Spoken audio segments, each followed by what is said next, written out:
나도 사람이기에 괜한 빈잔을 듣는 건 아닐까 싶어 쉽게 하지 못했단 말이 있다. 어떤 난해한 문제가 있을 땐 틀림없이 난해하게 만드는 무언가가 있기 마련 아닌가.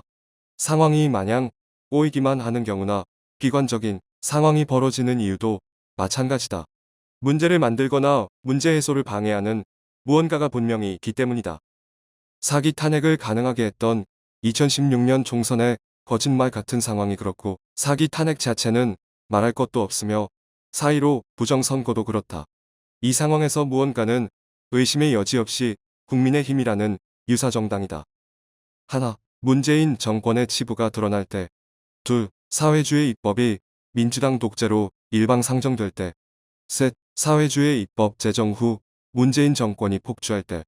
넷, 그래서 국민이 문재인 정체성을 의심할 때. 이렇듯 문재인 정권이 위험에 빠질 때면 어김없이 도우미들이 등장한다. 이들의 역할은 1. 내부를 분열시키는 것으로 우리의 의식을 흐리게 하는 것이며, 2. 동시에 반문 정서를 이용한 의식화를 달성하는 것이다. 진지하게 묻고 싶다. 정말 진심 문재인만 아니면 되는 건가? 대안, 차선 운운하면서 누가 해도 문재인보다는 나을 테니 누구라도 상관없다고 생각하는 건가? 그저 민주당만 아니면 되나?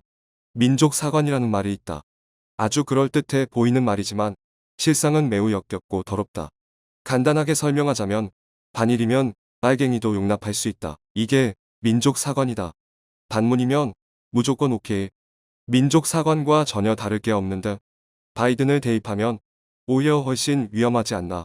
홍준표, 오세훈, 안철수, 그리고 윤석열. 국민의힘이 뭘 했는지를 잘 생각해보자.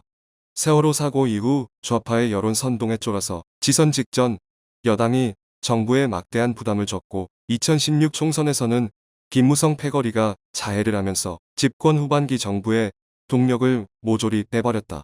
이게 사기 탄핵의 동력이 되었음은 말할 것도 없다.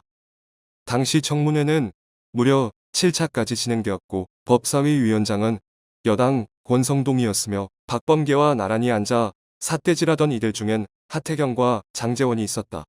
여당의 41명이 탄핵 찬성표를 던졌으며, 백지와 다름없던 소추 안에는 유의미한 어떤 이해 제기도 없었다. 물론 이후에 신문 기사와 검찰의 공소장으로 소추안이 채워졌을 때에도 마찬가지다. 헌재가 파면을 결정했던 당시의 이유들은 대부분 무죄가 확정되었으며, 일부 유죄의 경우조차도 묵시라는 억지가 가미되어 있다. 이뿐만이 아니다. 악의적으로 생산과 재생산을 반복하며 확대되었던 소위 썰이라는 건 100% 허위로 증명되었다. 그럼에도 이 사실들을 진지하게 재평가하는 여당 의원이 단 한 놈도 없었다. 오히려 죄인의 낙인을 더욱 선명히 찍기 위해서 홍준표는 박근혜 대통령의 출당을 거론하며 내부를 분열시켰고, 이는 자신의 공약을 철저히 위반하는 인사를 내정한 문재인의 실체를 가리는 것에 매우 적절한 수단이 되었다.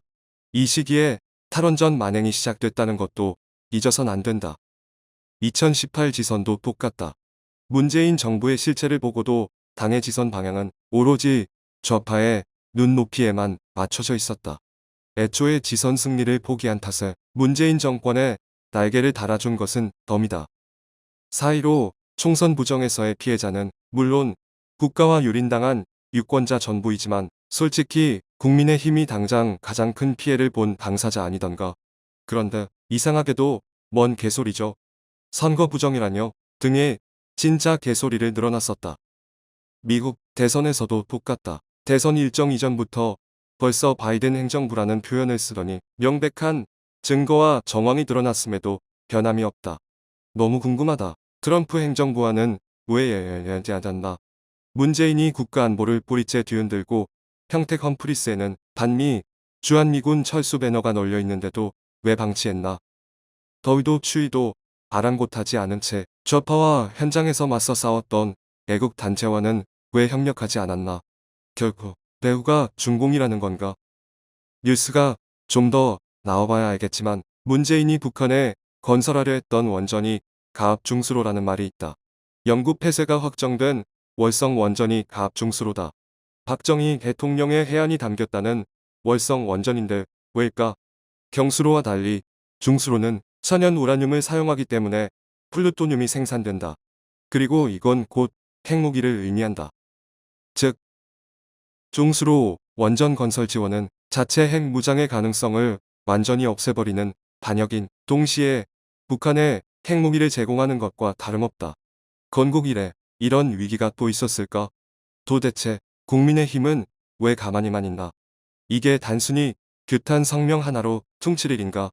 탄핵은 사치고 즉시 형사 절차를 통한 처벌을 주장해야 하지 않나?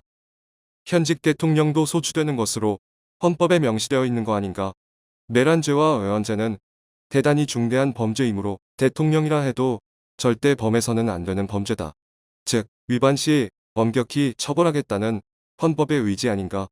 이어서 이 헌법의 의지는 소련과 중공에 인접하며 한반도를 불법 점거한 범죄단체 북한과 마주하고 있는 우리의 안보 상황상 체제 수호의 마지노선 아닌가? 이는 대한민국의 정치인으로서 마땅히 가져야 할 기본 소양이자 정체성 그리고 국가관과 주적관에 해당하는 것인데 본격 저항이 없다면 당연히 보수는 될 수 없으며 철저히 위장한 간첩으로 보는 게 합당하지 않을까? 그리고 여기에 소속된 인간들을 하나하나 찾아보자. 단발성 발언 하나에 우리가 환호하며 만족하는 건 진짜 손해가 커도 너무 큰 거래 아닌가? 국민의힘은 정치의 기본도 기대하지 못할 만큼 한심하고 무능하다. 정치꾼을 장사꾼으로 바꿔보면 쉽게 판단할 수 있다. 산업부는 어처구니없게도 원전 건설 북한 지원은 아이디어 차원이라고 했다. 당당하다면 도대체 왜 숨겼으며 왜 삭제했을까? 설령 진짜 아이디어라고 하더라도 발상 자체가 이미 역대급 이적 행위다. 청와대는 그냥 대놓고 법적 대응 운운하며 협박과 겁박으로 입을 틀어막으려 하고 있다. 장사꾼이면 뭘 해야 할까? 청문회든 국조든 마냥 내질러서 뭐라도 얻어내야 하지 않나. 어제 날짜까지의 자칭 우파라는 개새끼들의 유튜버 채널도 꼭 확인해보자. 제법 큰 규모와 인지도를 가진 어느 누구도 다루지 않고 있다. 이들은 모두 작은 정규제, 조갑제, 이병태다.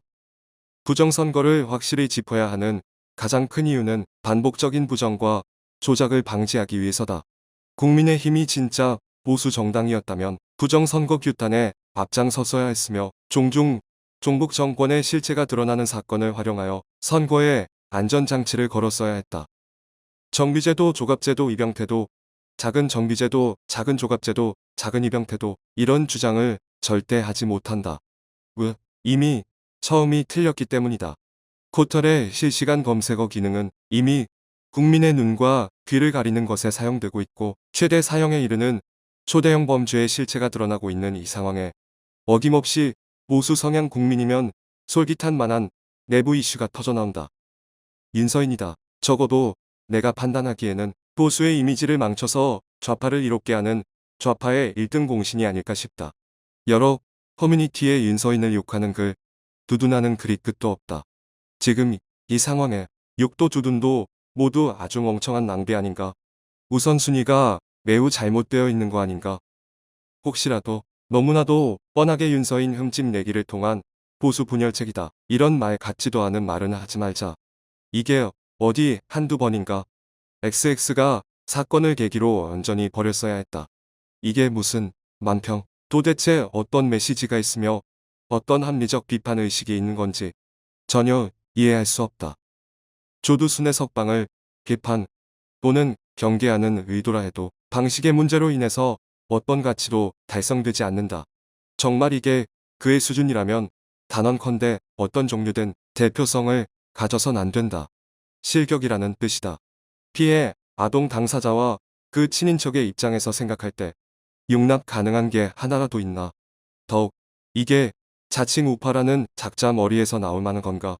또한 보수의 득인가 실인가 아주 노골적으로 치명적일 만큼의 실 아닌가. 벌금인지 위자료인지는 몰라도 2천만 원은 또 후원으로 감당하지 않았나. 도덕은 이성이다. 이건 도덕급뿐만 아니라 법까지 위반한 명백한 범죄임에도 이걸 만국의 조짐 탓에 누가 툭 하고 건드리기만 해도 마냥 울고 싶을 만큼 상처 많은 보수가 감당해야 하는 건가. 이런 작자들이 정말 한둘이 아니다. 마지막으로 이것들은 모조리 문재인 덕분에 먹고 산다. 이들 입장에서 건강하게 발전하는 대한민국은 어떤 의미일까? 더 이상 깔 게 없어지면 먹거리가 사라진다고 생각하고 있는 건 아닐까? 이런 이유로 보수팔이 박근혜 팔이라고 하는 거다. 거짓이 바로 잡히면 돈도 완장도 모두 사라질 테니까. 우리는 정말 정신 차려야 한다. 사리사욕에 미쳐서 국가와 국민을 두고 위험한 장난질에 여념이 없는 꾼들을 철저히 경계해야 한다. 두고자 이 꾼들의 대부분은 선거가 다가올수록 국민의 힘과 놀라운 케미를 보일 것이다. 여기에 속는 것은 국가와 국민 그리고 번영으로 증명된 체제를 배신하는 것과 다름없다.